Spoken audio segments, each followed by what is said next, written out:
Hello everyone, my name is Gargi. I am a psychologist by profession and artist at heart. I am extremely passionate about the amalgamation of art and psychology coming together for therapeutic purposes. And I started my journey in August 2018 working with elderlies with certain conditions like dementia, mild cognitive impairment, and geriatric depression. So, in my interactions with them, I used art as an intervention to provide cognitive stimulation therapy. Now, why art? Art is often looked upon as a hobby or a way to do an activity to relax oneself. But yes, art does have an excellent property of relaxing people. However, I feel like it's much more than just a recreational activity to do, because it sort of provides a way for us to connect to our insides. And when we connect to our insides, it helps us to put on paper some thoughts and feelings that are inside us, that we often find it difficult to express out loud.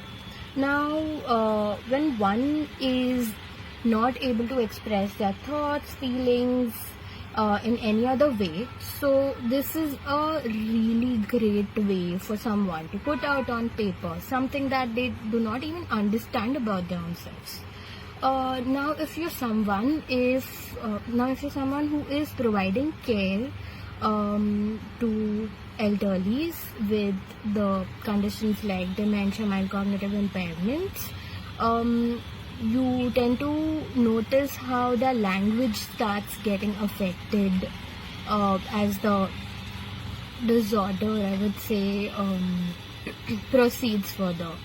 So in that case, this is a great tool for them to express their feelings out loud, because I'm sure you must have had experience where your loved ones struggle to just say a word, like they want to express and they have a desire to communicate, but there's just this inability to communicate because the language is really affected. However, just imagine that we have certain situations where a word just does not occur to you. Like you're just trying to remember a word that you want to say out loud, and it's just on the tip of your tongue, and you're just struggling and you just feel frustrated. Now imagine an elderly with a condition where the language is affected,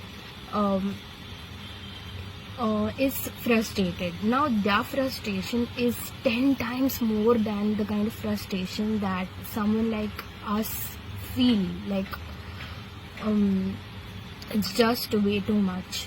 So in this case, art can be really beneficial. So I'm going to walk you through a simple activity wherein you can engage your loved one as well as your own self. So this is something which you all can do together. Sit and do it together. So I will walk you through.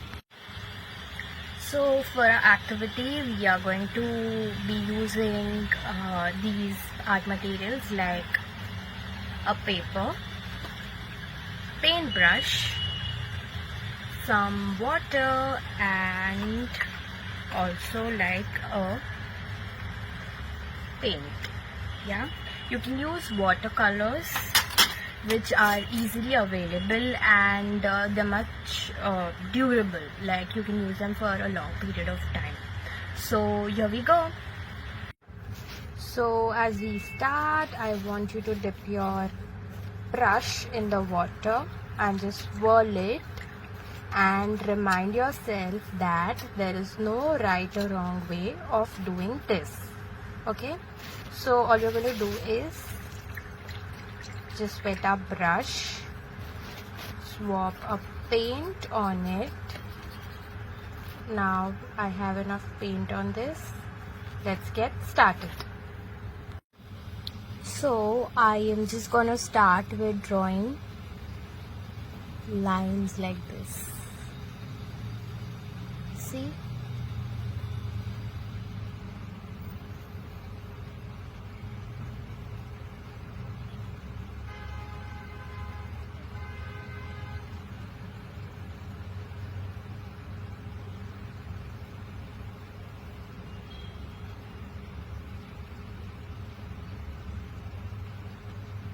they need not be straight, and it's okay if your hand shakes.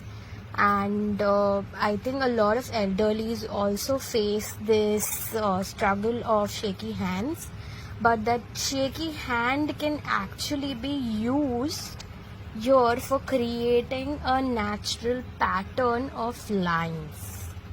So what you're going to do is you're going to be putting paint on this with different colors on the brush, and that brush will make just these shaky lines on the paper. Now, repetitive pattern. Now, this is one repetitive pattern of lines which sort of provides as a relaxation for one's mind, and it's easy, and it's also helpful in terms of maintaining the hand-eye coordination of your elderlies. And it's definitely relaxing for a lot of caregivers. And there's no right or wrong way or like a perfect way of doing it, because art has just no boundaries. What you make is art. And also it depends on the artist when they want to end their painting as well.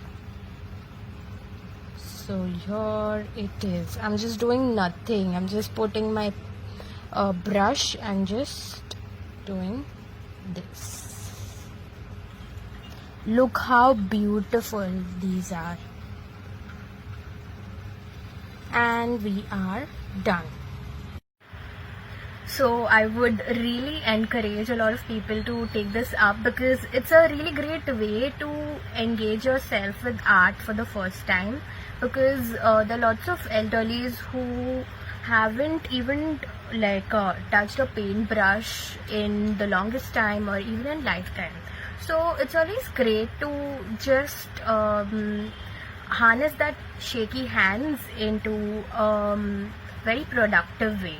And it also definitely has a lot of psychological effects, because it stimulates your brain, your hand-eye coordination, and as well as your creative ways.